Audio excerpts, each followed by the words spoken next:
ये सभी संविदा कर्मियों को कही है कि एक मंच पर आकर के लड़ो, एक ताकत बना करके लड़ो। वही काम हम लोग कर रहे हैं कि हम सिवान जिला के सभी संविदा कर्मियों के, सभी संघर्षरत लोगों के ये समागम ही तानाशाह बन गई है, आंदोलनों पर दमन ढा रही है, लाठी गोली और जेल भेज रही है। हम देख रहे हैं कि पटना में लगातार जो बीपीएससी पेपर लीक के मामले को लेकर हमारे अभ्यर्थी लड़ रहे हैं, उनके ऊपर पानी के बौछार, लाठी और गोली और जेल भेजा जा रहा है, जिसके समर्थन में हम लोग आगे बढ़ करके विधायक लोग भी और हमारा संगठन पार्टी के छात्र युवा मोर्चा लड़ रहा है।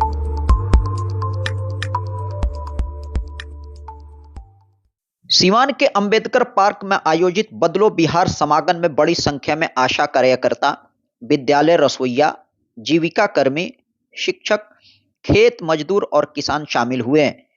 कार्यक्रम में भाकपा माले के पोलित ब्यूरो सदस्य धीरेन्द्र झा मुख्य वक्ता रहे। समागम में सरकार की मजदूरी और वेतन नीति पर सवाल उठाए गए। वक्ताओं ने कहा कि बिहार में आशा, ममता, रसोइया व अन्य कर्मियों का मानदेय सबसे कम है। मनरेगा मजदूरी दर भी न्यूनतम है। झारखंड सरकार की तरफ मजदूरी बढ़ाने की मांग उठी। महिला सशक्तिकरण एजेंडा पर सरकार की उदासीनता की आलोचना करते हुए माइक्रो फाइनेंस कर्ज से महिलाओं की परेशानियों का मुद्दा उठाया गया। 9 मार्च 2025 को पटना गांधी मैदान में महाजुटान आयोजित करने की घोषणा हुई, जिसमें सरकार बदलने का आह्वान किया गया। मुद्दों पर जन आंदोलनों का एक समागम था और मैं आपको बताऊं कि बिहार भर में विभिन्न जगहों पर विभिन्न तरह के आंदोलन चल रहे हैं। हमारे सिवान में आप जानते हैं कि राम जानकी पथ जो गुजर रहा है, जो अयोध्या से लेकर के और सीतामढ़ी तक जा रहा है, इस पथ से जुड़े हुए हजारों के संख्या में ऐसे किसान हैं जिनके ज़मीन उसमें लिए जा रहे हैं, लेकिन उन किसानों के ज़मीन का जो कीमत मिलना चाहिए आज सरकार उसको नहीं दे रही है। जिस ज़मीन का कीमत 40 लाख 50 लाख कट्ठा होना चाहिए, आज उनको मात्र 3 लाख 2 लाख, और उसके बाद ऊपर से धमकियां दी जा रही है कि लेना है तो लीजिए, नहीं लेना है तो जाइए, हम किसी भी सूरत में ज़मीन ले लेंगे। तो उनका भी पिछले दिनों एक संवाद करके हम लोगों ने एक संघर्ष का मोर्चा बनाया है, वो लोग भी आज इसमें शामिल हुए हैं। और ये पूरी तौर पे जो भी समागम में लोग जुटे हैं, यह साफ जानने की ज़रूरत है कि हमारे पार्टी के दायरे से बाहर के जनता के मुद्दों पर जो आंदोलन चल रहा है, अपने अपने मुद्दों पर जो लोग लड़ रहे हैं, चाहे वो आशा कर्मी हों, चाहे वो रसोइया हों, चाहे वो कुरियर संघ हों, एनएम के लोग हों, आशा फैसिलेटर हों, जीविका दीदी हों, या कर्मचारी महासंघ के लोग हों, सफाई कर्मी हों, या किसान संघर्ष के मोर्चा के लोग हों, सहारा इंडिया में जिनकी पैसा फंसे हैं वो लोग हों, पल्स में जिनका पैसा हो, ठेला, खोमचा, फुटपाती मजदूर, ये तमाम तरह के संगठन के लोगों को इसमें इनवाइट किया गया था। और एक शुरुआत हम लोगों ने आज किया है। देखे कि इसमें हजारों की संख्या में लोगों ने भाग लिया है और सब लोगों ने मिलकर के यह संकल्प लिया है कि हम लोग अपने संघर्ष को अलग अलग बैनर से भी लड़ेंगे और एक मंच पर आकर के, चूंकि समस्याएं हमारी है एक है और ये सब कुछ समस्या इस देश की सरकार और प्रदेश की सरकार से जुड़ी हुई है। सरकार दोनों ही तानाशाह बन गई है, आंदोलनों पर दमन ढा रही है, लाठी गोली और जेल भेज रही है।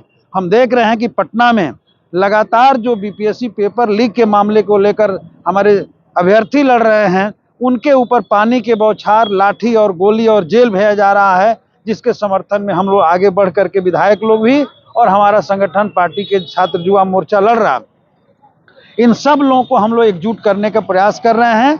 आज का प्रयास बिल्कुल सफल है। सब लोगों ने संकल्प लिया है कि 9 मार्च को पटना के गांधी मैदान में इसी तरह के तमाम तरह के आंदोलनों को हमें जुटाना है, महाजुटान में। और मुझे लगता है कि लाखों लाख के संख्या में गांधी मैदान में विभिन्न संगठन से लोग जुटेंगे और एक बड़ी रैली के माध्यम से बिहार सरकार से यह मांग की जाएगी। और मैं ये जानता हूँ कि यह सरकार अहंकार में है, यह सरकार घमंड में है, यह सरकार किसी भी जनता के बात सुनने को तैयार नहीं है और दिल्ली के सरकार के साथ इसकी जुड़ाव भी है, तो वो भी सरकार लगातार घमंड में है, तनाशाह बन गई है। और हम लोग तो अब देख रहे हैं कि बाबा साहब अम्बेडकर का जो संविधान है उसको भी दोनों मिल करके रौंद रहे हैं। इसलिए अब एकजुटता के माध्यम से इन सरकारों की विदाई की भी प्रक्रिया शुरू हो जाएगी और आने वाले 25 में इनको ठीक से जवाब जनता देगी। इसका आह्वान 9 मार्च से होगा। ये समागम है और बिहार में, सिवान सहित बिहार में जितने संविदा कर्मी, मानदेय कर्मी है, ठेका कर्मी है, जिन लोगों को उचित मजदूरी नहीं मिल रहा है या जो तय सरकार ने किए वो भी नहीं दे रही है, तो ये लोग अलग अलग अपना लड़ाई लड़ रहे हैं, लेकिन सरकार सुन नहीं रही है।